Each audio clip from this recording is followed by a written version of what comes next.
Welcome to In the Venn Zone with Christine McKay, where we get candid about what it takes to negotiate effectively. You'll learn from the challenges and successes of entrepreneurs, executives, and experts.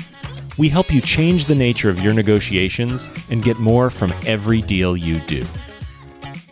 Welcome back, everyone, to another exciting episode of In the Venn Zone, where we help you, the small and mid-sized business, level up your negotiation. And we do that here by bringing you fantastic guests. And today is no exception.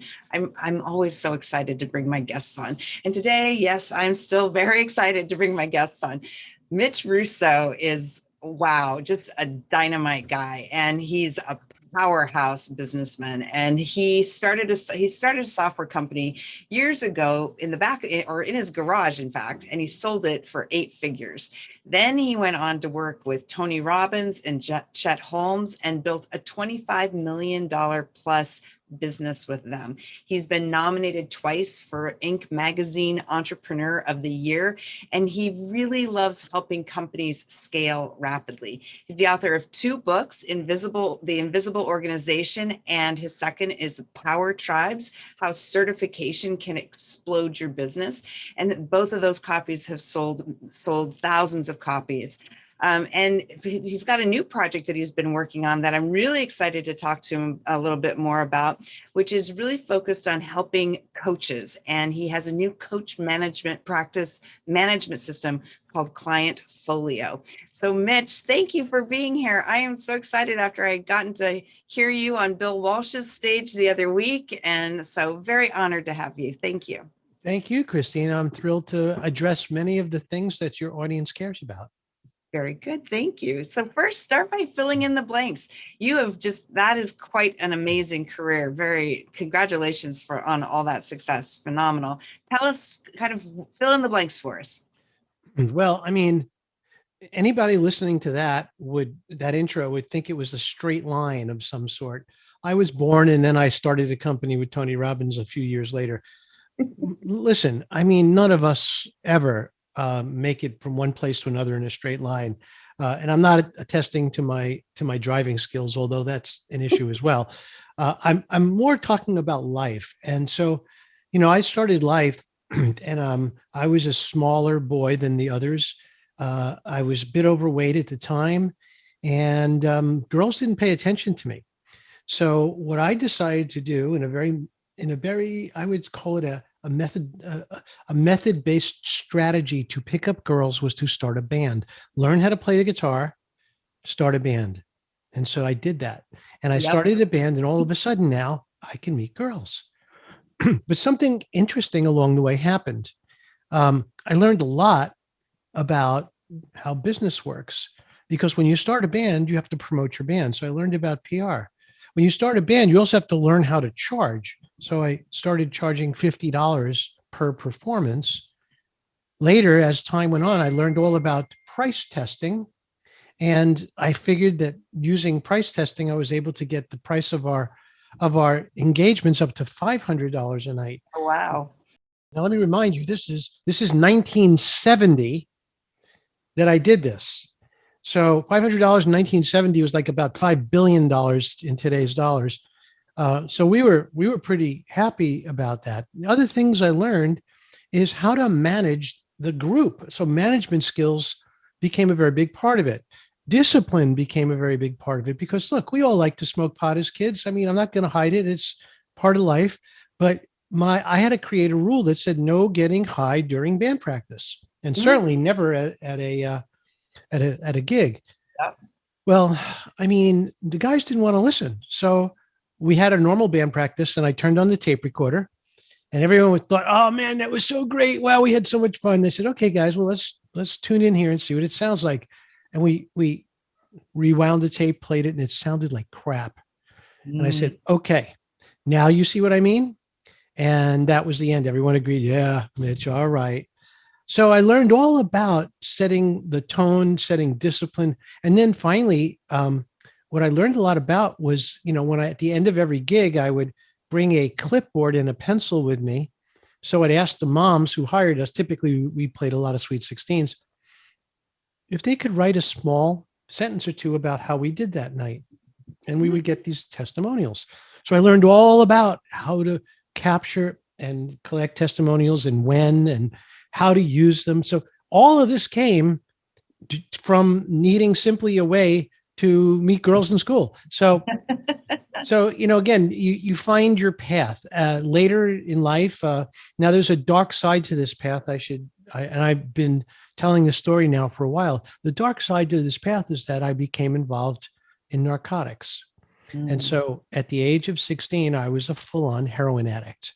I was shooting up every day in the boys' bathroom, using what I would call not particularly sanitary conditions. And I got to the point where I was within 10 seconds of losing my life. And there was an intervention. My life was saved. And I tell that story from stage as a keynote many times. But the bottom line is that, like I said, this is not a straight line. So what did I do is I needed to go into drug rehab.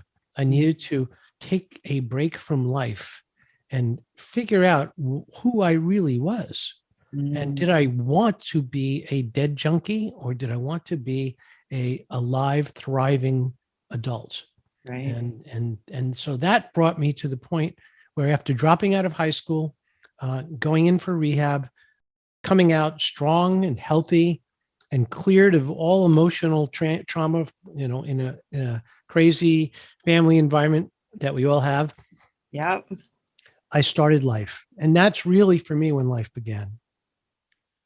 Wow. Thank you for sharing that. That's an incredible story. I think that, I have friends who have similar backgrounds and stories, and some have come out of it successfully like you did, and some unfortunately did not. And so thank you for sharing that. I think one of the things that, our stories highlight kind of our humanity. And, as a negotiator, humanity is where we find common ground. And That's it's right. in those stories that we can find ways to resolve conflict. And I wish in business that more people shared those kind of stories, because we would be able to move forward faster, and we'd be more successful overall if we just built off that humanity factor. So thank you for sharing that. I appreciate that. My pleasure. My pleasure. So tell me now, so you came out of that, and then you started a company in your garage, and tell us all about that process. So you got these amazing skills from running a band. And I'm sure that when you were in that at the time, one, because of the heroin, but two, just, now reflecting on it, all those business skills that you got from that process.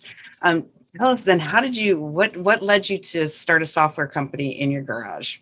Okay. Well, like all of us, I graduated high school, and I went to get a job, and I moved from job to job for a little while.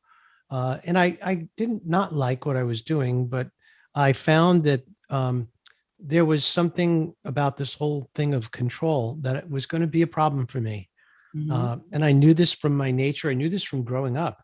I can't stand being controlled by others. It's probably a form of personality flaw, but I chose to embrace it and basically said, look, if I really despise being controlled by others, I should start my own company. And so at that point, what I did is I started really honing my skills before even leaving my job. And then circumstances arrived in such a way that leaving my job was the most obvious thing to do. And when I left, it was after I had already been working on an idea for 5 different businesses. And if we had more time, I would tell you some of the funny stories that came out of those 5 different adventures. Meeting prostitutes in the back of a restaurant on a Sunday morning was part of one story. I mean, some of this stuff is just insane that, being introduced to her and saying, "Oh, this is our new partner." I said, "Really?" So at that point, I was kind of gone on that one. And there were 4 more that were very interesting as well. but I would call it the dark horse was a chance meeting with my next door neighbor, my brand new next door neighbor who moved in. I went over to say hi. I take a look at him. He's a long-haired guy with a hippie beard and all this other stuff. And even though I was clean cut, I remember I still have the DNA of a hippie back from my early days. So I immediately bonded with him and we became very good friends quickly. And then one day I'm sharing some of the problems I'm having I was selling semiconductors at a very high level, like 10 to $20 million worth of semiconductors. And I was having a hard time keeping track of everything. And I wanted to build a database and a tracking system. And so I shared all this with him. And out of this conversation came a problem I was having that my accountant let me know I was having, was that we can't deduct our computers that we had just spent $5,000 each for from our taxes because they weren't considered business tools. They were considered toys.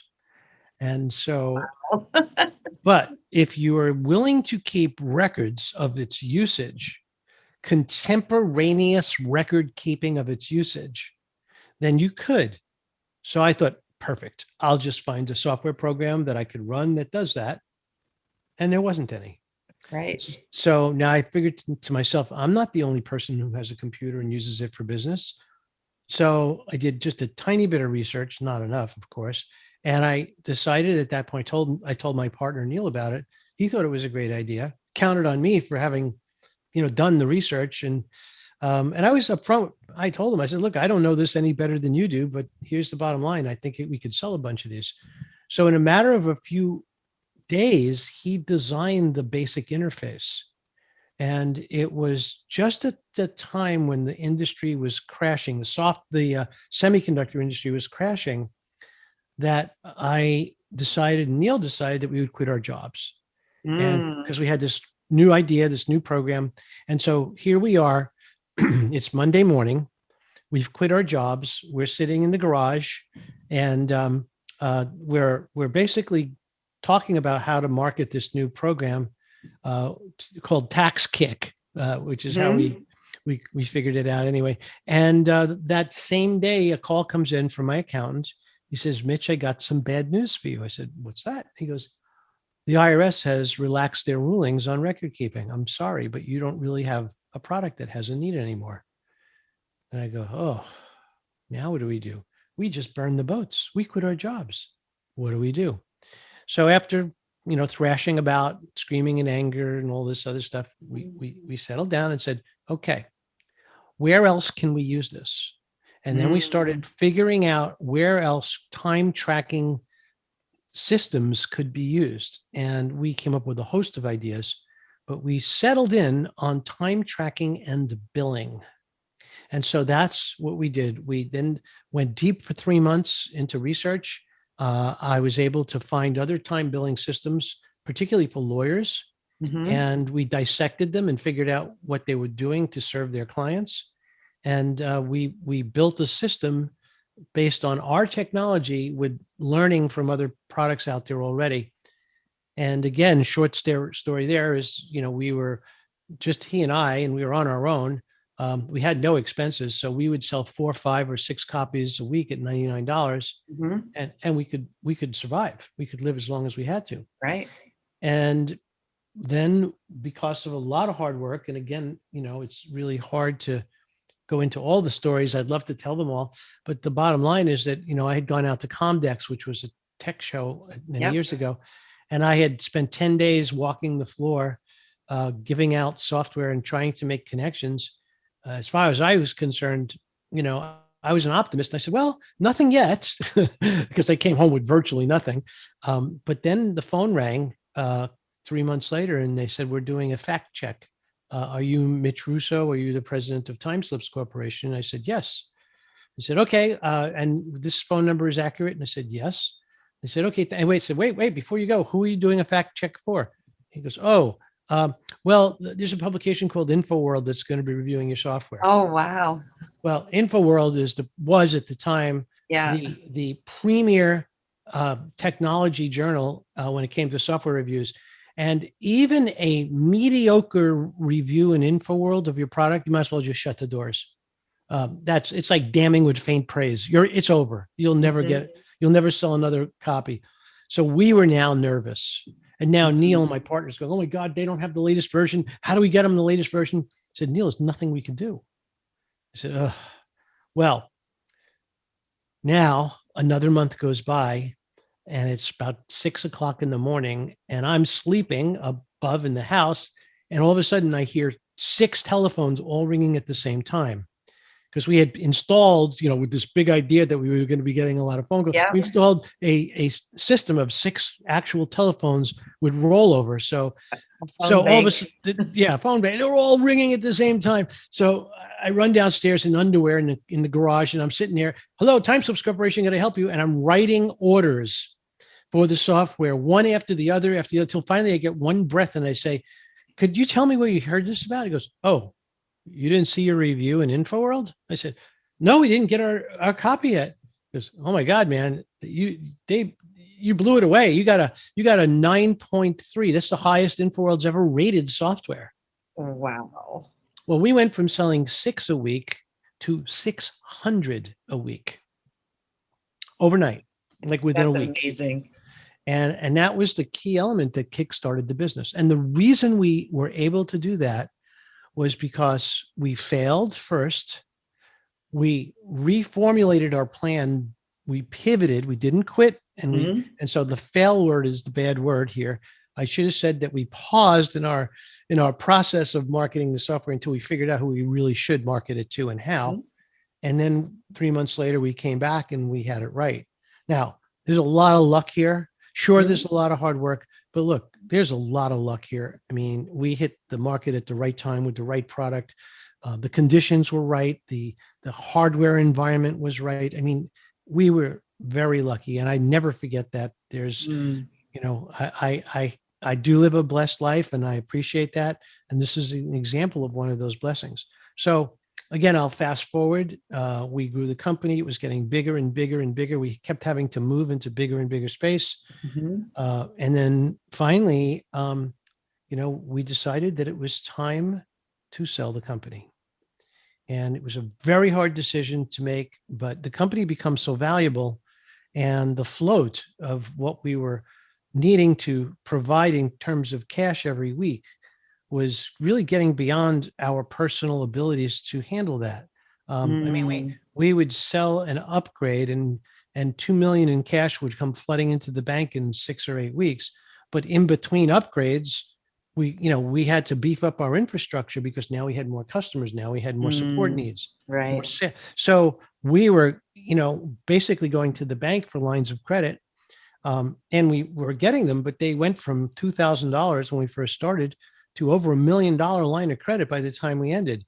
And it got to the point where we're on the line for these. We're personally responsible. Right. And my partner, Neil, and he said, look, how long do I have to do this for? I mean, I've been doing this now with you, Mitch. I love you. I love the business, but I'm bored. I want to go out. I want to have fun. I said, Neil, you need a vacation. Get the heck out of here. He goes, no, I'm talking long-term. So I realized he wanted to do this. And so at that point, we brought in some help to help us figure out what to do. And we started prospecting for the right buyer. And the short story is we found the right buyer. We were able to optimize the sale. We had 2 buyers at the same time. Oh, nice. And at that point, we were on our way to the next adventure. I want to go back into the story a little bit about kind of when, you thought you had to take that 3 months and kind of, pivot. If it's okay, I'd like to give you another word to think about that moment, because you were very resourceful.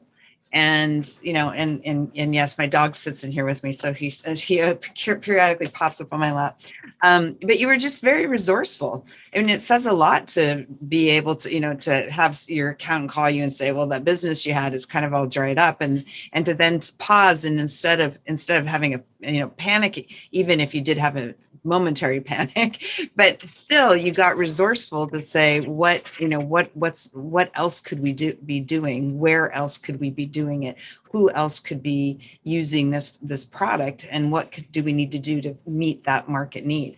And so I talk about resourcefulness a lot, because from a negotiation perspective, you have to be resourceful to be successful in negotiation. It's all about trying to understand what are all the possibilities that are available to me, and then how do I choose which possibilities to then go after. And the other thing I like about your story is that one of the sayings that I have is that the hardest part of any negotiation is the negotiation we have between our ears.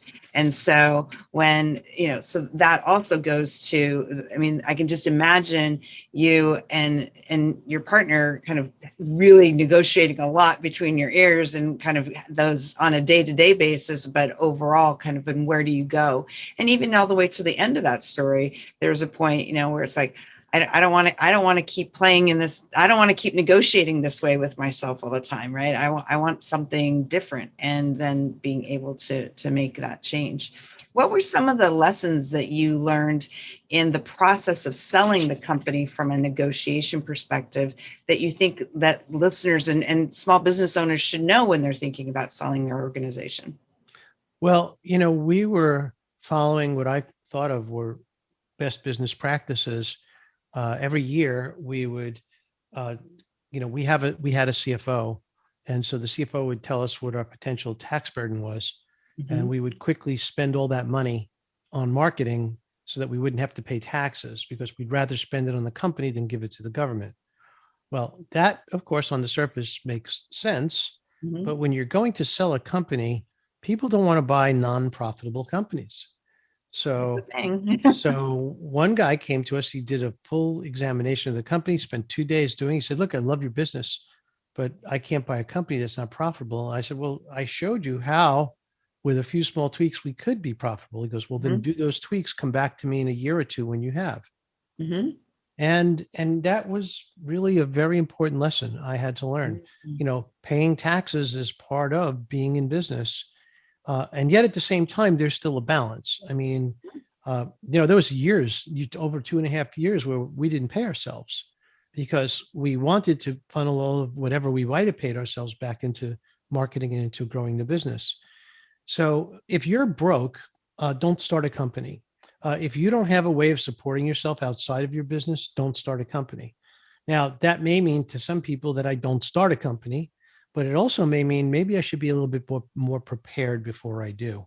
So that became a real mantra of mine when I started investing in other companies, which is, these guys are raising money to pay themselves big salaries. I want no part of that. Go find somebody else to pay your salary, because I'm not doing it. Mm-hmm. And I learned the hard way what a bad idea that is.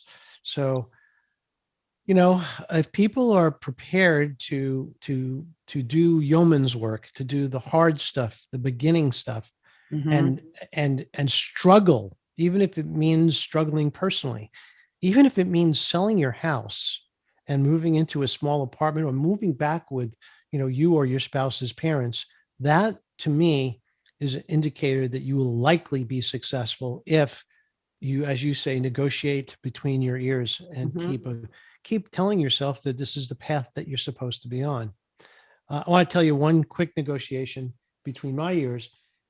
When I was before I started my company, I was selling high-end, very, very expensive custom designed systems, custom designed mm-hmm. circuitry. And my commission on any one sale was at least $10,000. Mm-hmm. But it took me about 100 sales calls to make one sale.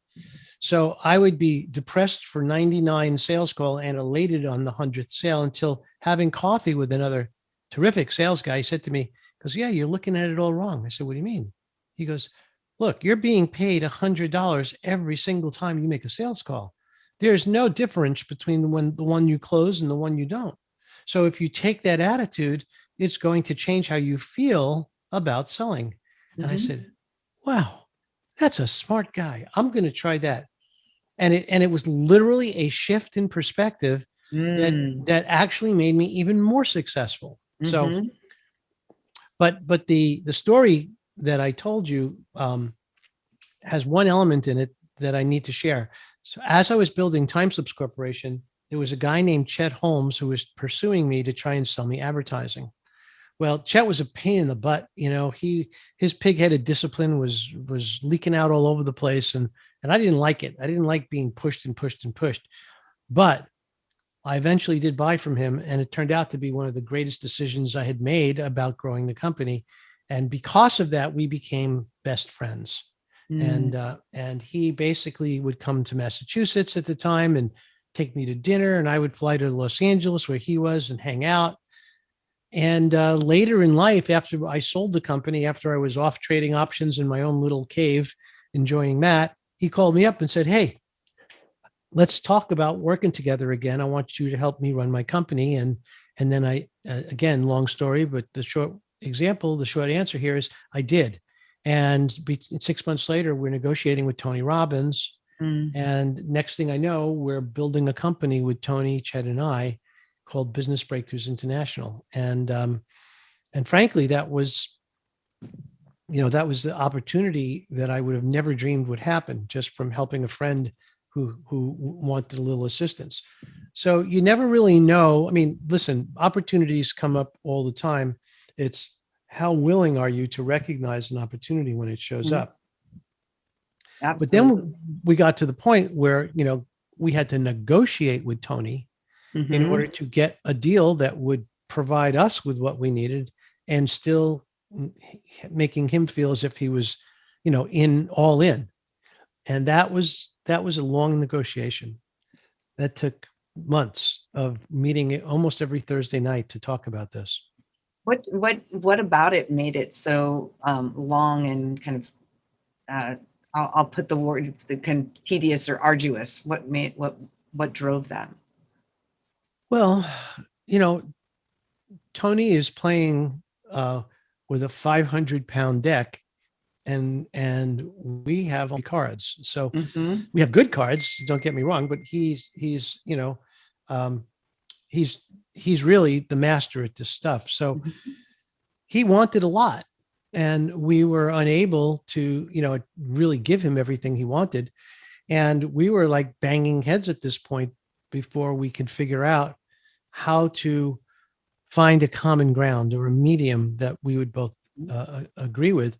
And it wasn't until, and this is, I think, an important thing about negotiation, is that until you understand the needs of the other person, it's really hard to figure out what will make them happy.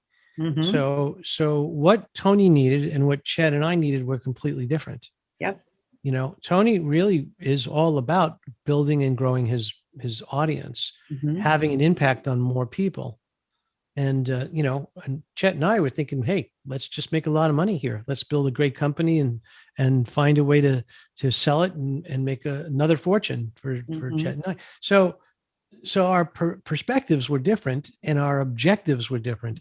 But once we understood completely that and other very important subtle elements of this incredibly complex man, we were able to find a way that allowed us to, in fact, do that. And that was even down to the last minute, if you will. We needed to figure that out, and we needed to make sure that we got Tony on board. And he was just as happy as we were. I mean, there was no doubt we were in a place where we needed him, but we were doing quite well also. So it wasn't like we would have been, damaged or broken if we didn't. However, because of what we did do with Tony, we were able to rapidly increase the value of the company by 10 times. Yeah. And I like that, because one of the things I talk a lot about is the importance of getting clear on what you want and why it's important to you, but also getting clear on what your counterpart wants and what's important to them. And just recently I was speaking at an event, and it was to a women's group. They do multi-level marketing. She's like, I'm not really sure how negotiation plays here, but I'm really curious to see what you talk about. So I did my talk, and then she comes on Zoom and she's like, oh my gosh, I learned that I have to think about my counterpart. And that's one of the challenge I see many companies going through, and many individuals, is they get so focused on what it is that they want and what that they need, that they miss the opportunity to ask questions and be curious about what the counterpart needs, because it's in that curiosity that you then find those opportunities and where that common ground exists. And you also start to create a common language too, Right. that doesn't necessarily exist up front. There's something else that I found for myself, is that I have to remind myself to have 360 vision. And what I mean by that is that I'm focused on what I want. I know what my negotiating partner on the other side of the table wants. Mhm. But until I move mentally over to that side of the table, I don't fully understand what they want. And sometimes it requires digging deeper behind the scenes to understand, what the issues are at a company or an organization, Mhm. and how what you do or what you have might fix or solve those issues. So I'll give you an example. When I was in the process of negotiating the sale of my company to a large legal software vendor, it seemed like a very straightforward, hey, you have software, we have software. We'd like to buy your company so that we could offer more software. But ultimately, that wasn't really why. And I didn't discover that until I had done some research in the market to find out that their software sales were basically falling off a shelf. Their products were old, they didn't support them well, and they were hoping they could buy their way into more and more law offices, which we had many. So once I understood that, it became very easy for me to see their perspective. It also gave me the perspective to use them instead of as a potential partner. Uh, I traded that for a negotiating chip with the other buyer. Mm. And so, I said to the other buyer, I said, look, you're not even in you're not even in the legal business. These guys are. They're willing to pay full price for us. What are you going to pay?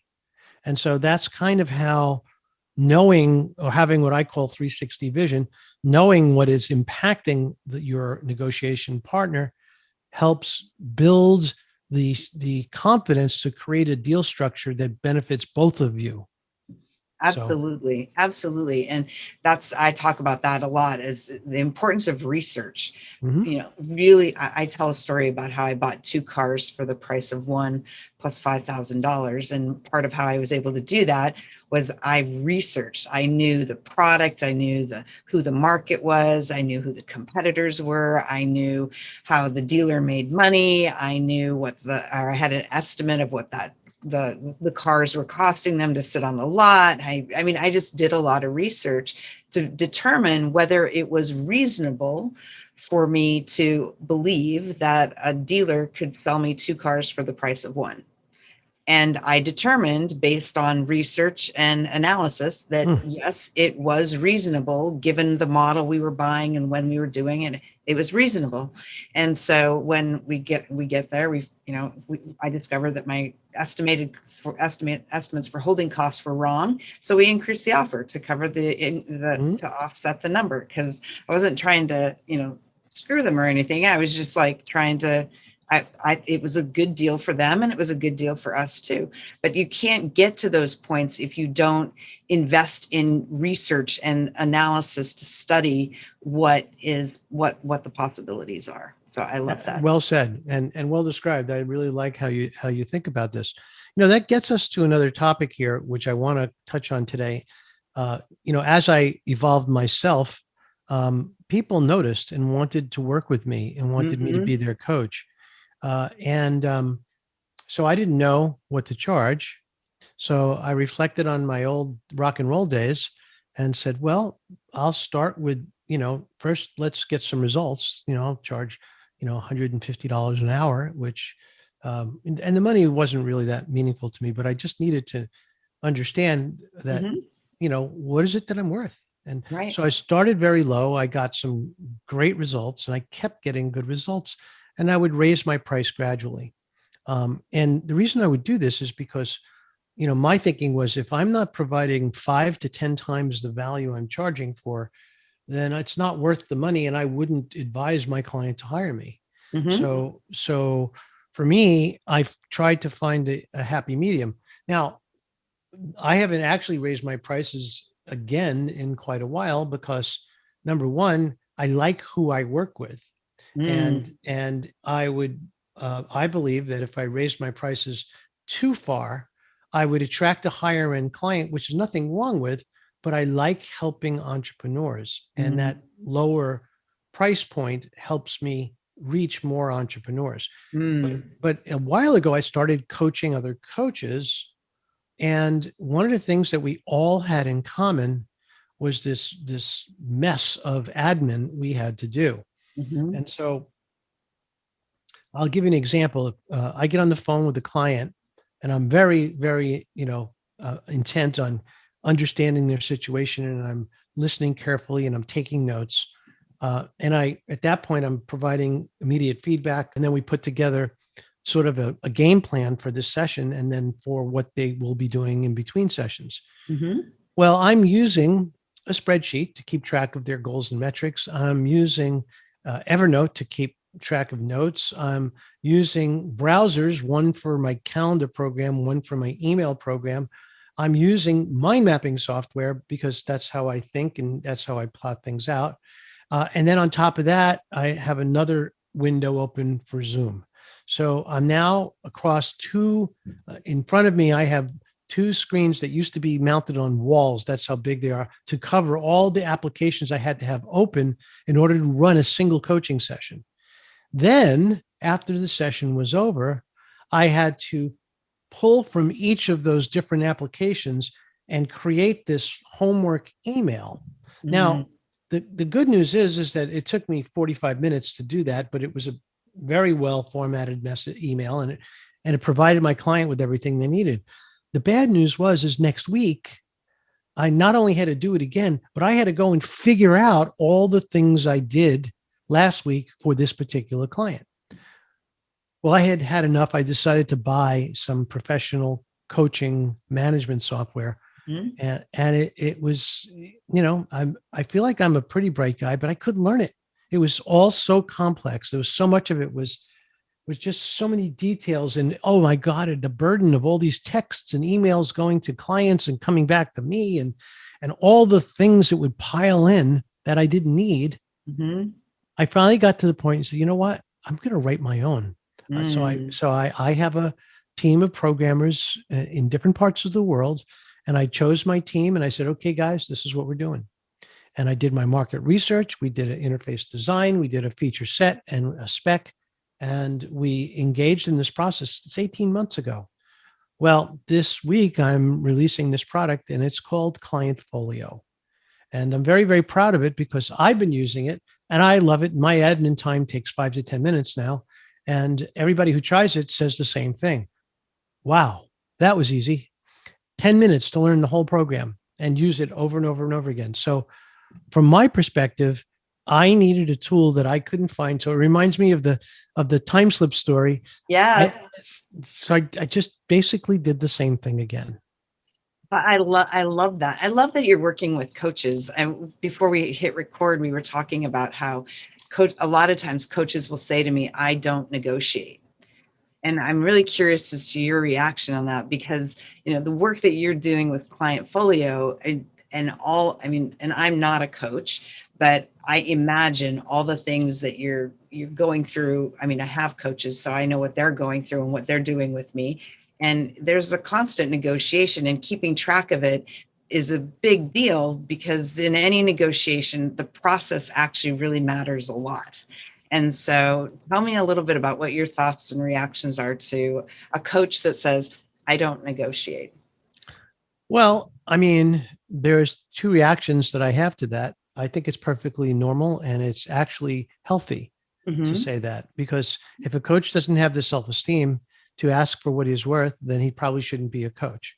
Mm. Second aspect of that is that also tells me that you're not hungry, that you're not sitting there starving and waiting for your next client to just show up.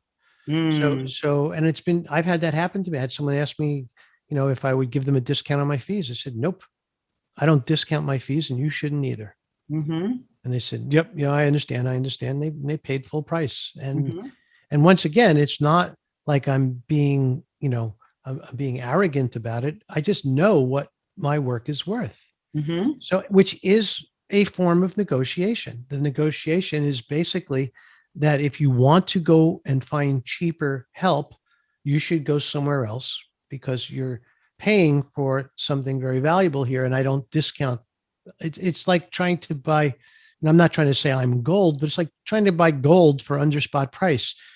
Unless it's phony, you're not going to be able to do it. So to me, when it comes to really being in a negotiation, it means that you have to first understand the value of who you are and what you have. Mm-hmm. And if you don't, and if you're coming from a place of need instead of service, then you'll become a victim.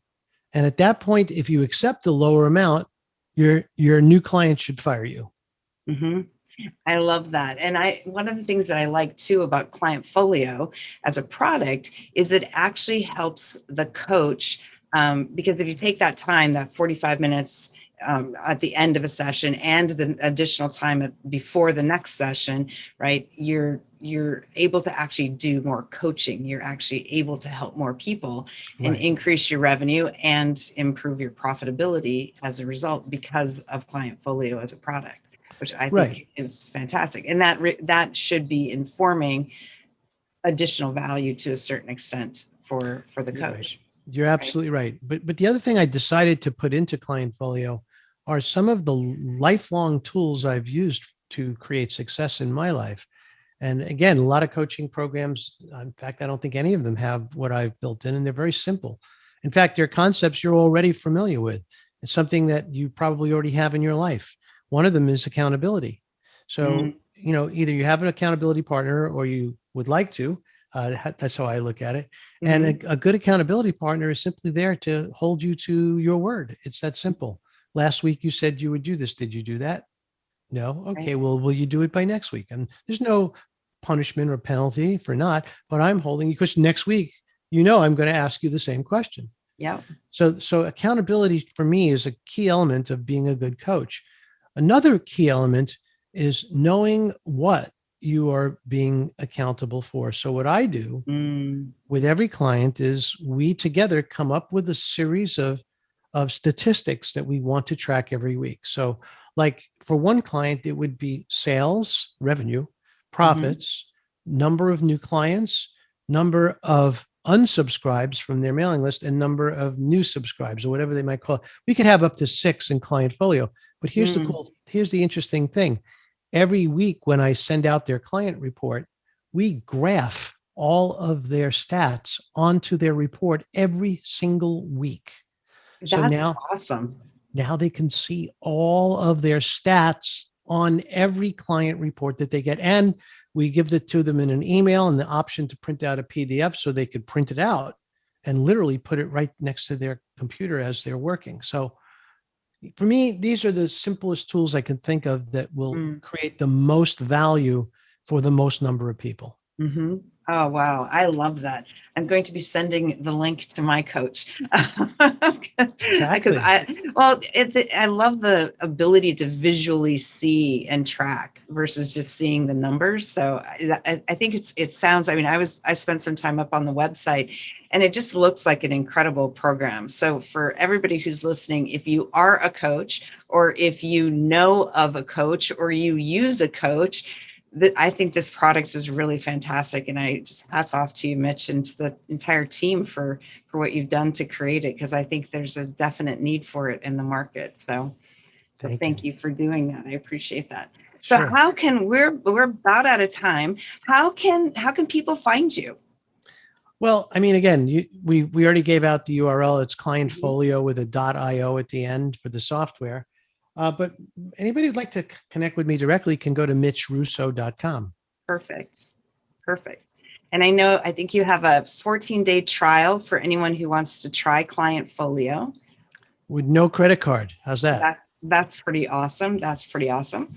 And so I'm kind of new at the whole hosting thing. So I'm getting the hang of it and trying some different things.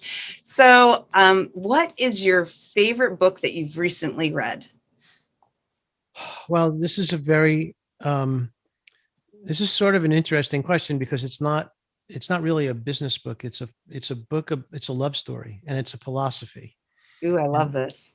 and so anybody who has not read Atlas Shrugged by Mm, Ayn Rand, then you're missing out on the ride of a lifetime. And here's why I mention it.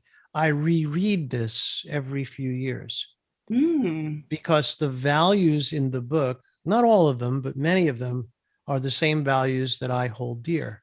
mm. So if, have you read the book yet, Christine? I have not read the book.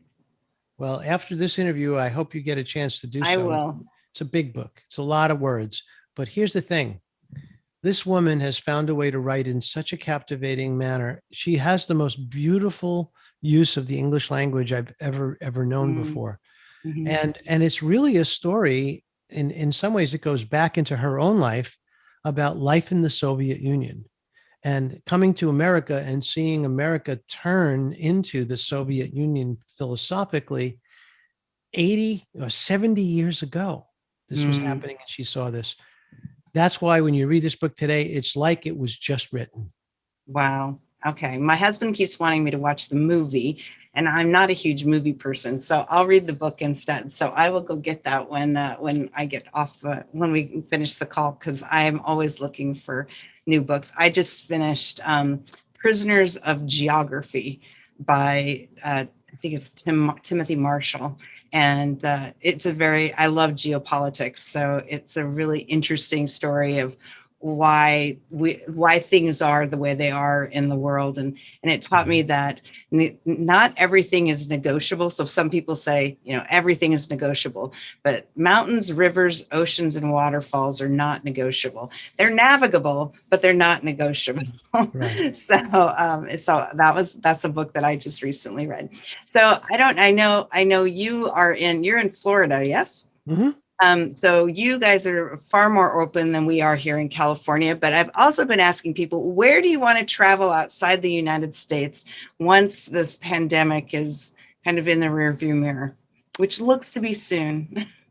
Well, I'm already setting up my next trip to Iceland. I run a trip to Iceland every year or two with other photographers. So Mm, we're astrophotographers and landscape photographers. And so, small group, I take them to Iceland. I've been there many times. My daughter asked me when we're going to Spain. She wants to visit Spain, so I'll take her to Spain.